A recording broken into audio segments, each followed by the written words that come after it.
Bonjour, bienvenue. Bonjour Romain. Est-ce que vous pouvez vous présenter en quelques mots, s'il vous plaît? Oui, je suis Anne-France Aumont. Mon entreprise s'appelle l'Atelier des Talents et je suis coach et formatrice à Caen.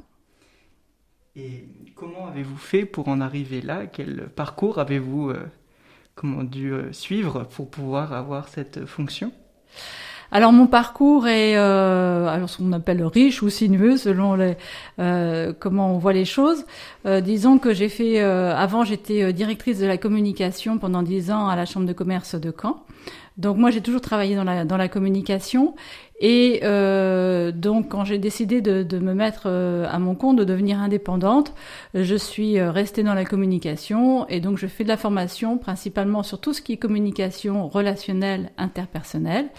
Et de fil en aiguille, j'en suis arrivée au coaching, puisque je me suis aperçue que le coaching était quelque chose de très important dans cette communication relationnelle.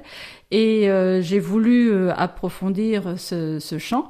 Donc j'ai suivi une formation et je suis devenue coach professionnel certifié. Qu'est-ce qui vous motive dans ce travail?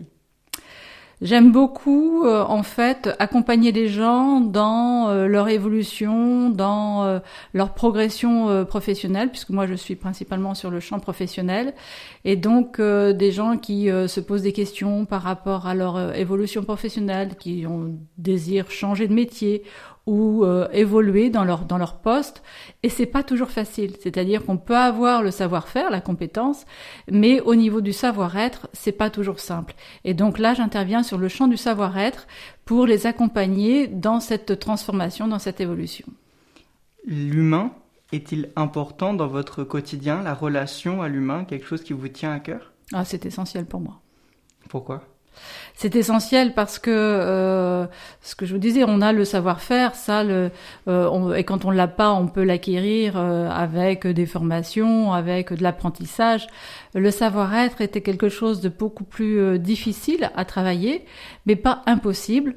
Et donc moi, j'aime travailler sur ce champ qui est pour moi essentiel et de voir dans cette relation que j'ai avec les coachés, de voir des fois une métamorphose carrément, hein, donc on peut aller jusque là et de voir une personne qui arrive dans mon entreprise qui est pas très bien et puis de voir toute son évolution et de voir comment elle peut petit à petit trouver ses propres solutions pour aller mieux, pour être vers un mieux-être et trouver en fait ce vers quoi elle aspire. Ça c'est pour moi essentiel. Donc aujourd'hui, nous sommes à RCF. Comment avez-vous connu RCF? Eh bien, justement, je vous parlais donc d'une ancienne vie professionnelle, puisque j'ai été directrice de la communication pendant 10 ans à la CCI, à la Chambre de commerce de Caen, Normandie. Et dans le cadre de cette fonction, j'avais créé un service de presse qu'on appelle un service de presse, c'est-à-dire que la Chambre de commerce on communiquait beaucoup avec les médias. Et RCF était très présente comme radio. C'est une radio de proximité qui relayait beaucoup les informations économiques de la Chambre de commerce. Et donc là, j'avais déjà créé un partenariat avec RCF. Qu'est-ce que représente RCF pour vous? Eh bien pour moi, c'est cette radio de proximité qui est vraiment très ancrée dans son territoire et qui parle de la vie de son territoire, aussi bien économique, puisque moi c'est comme ça que je l'ai rencontré, que j'ai travaillé avec RCF, avec vous, mais aussi de la vie des gens, de la vie et qui aussi apporte une dimension plus, alors spirituelle évidemment, mais aussi plus philosophique sur la vie. Et donc ça, je trouve ça très intéressant. Avez-vous une implication particulière au sein de la radio?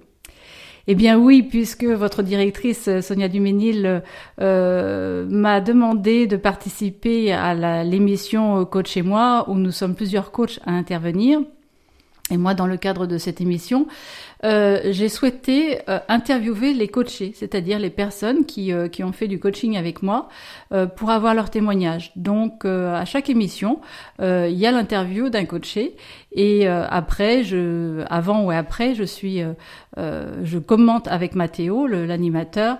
Donc, je réponds aux questions de Mathéo et je commente le contexte du coaching, ce qui s'est passé, sans dévoiler évidemment rien de confidentiel, puisque le coaching reste quand même quelque chose de confidentiel. Donc, en accord complètement avec les personnes interviewées, on parle du processus du coaching et ce qui s'est déroulé pendant ce coaching. Eh ben, merci beaucoup. Est-ce que vous avez un dernier mot, quelque chose que vous aimeriez nous partager? Oui, parce que j'ai une autre émission aussi avec RCF qui s'appelle L'extraordinaire dans l'ordinaire.